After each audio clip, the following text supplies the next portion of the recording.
સુરેન્દ્રનગર જિલ્લામાં ખનીજ માફિયાઓ બેફામ બન્યા છે. 5 ગાડીઓ કાર્બોસેલની મોકલાવવાની રીલ સોશિયલ મીડિયામાં વાયરલ થઈ રહી છે. ખળભળાટ મચી જવા પામ્યો હતો. તંત્ર ક્યારે એક્શન મોડમાં આવશે તે જોવું રહ્યું છે. સુરેન્દ્રનગર જિલ્લામાં ખનીજ માફિયાઓ બેફામ બન્યા છે. હવે ખનીજ માફિયાઓએ તંત્રને ચેલેન્જ આપતા ખનીજ ચોરીનો વિડીયો વાયરલ કર્યો છે.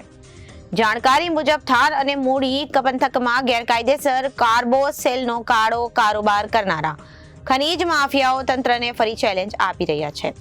હાલ સોશિયલ મીડિયામાં આવો જ એક વિડીયો સામે આવ્યો છે, જેમાં ગેરકાયદેસર કાર્બોસેલનું ખોદકામ કરી ખનીજ માફિયાઓએ 5 ગાડી કાર્બોસેલની મોકલાવું મારા વાલા વિડીયોનો સોશિયલ મીડિયામાં વાયરલ કરી રહ્યા છે.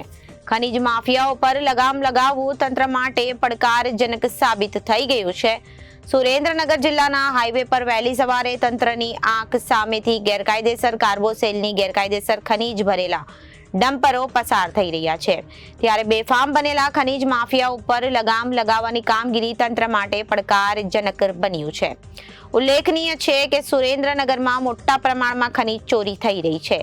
આવો તો અનેક વિડીયો સામે આવ્યા છે. કોંગ્રેસ અગાઉ પણ આ મુદ્દો ઉઠાવ્યો હતો અને આવા બેફામ ખનીજ માફિયા પર લગામ લગાવવા માટે કહ્યું હતું. તેમજ આ ખનીજ માફિયાઓની સ્થાનિક નેતા અને ખાન ખનીજ વિભાગના અધિકારીઓ સાથે મિલીભગત હોવાનું પણ કોંગ્રેસે જણાવ્યું હતું.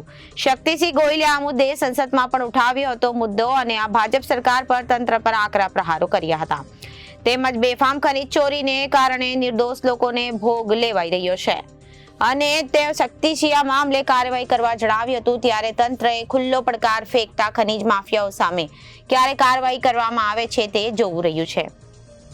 રિપોર્ટર મહેશભાઈ ઉત્તેરિયા, એબીસી ન્યૂઝ, સુરેન્દ્રનગર.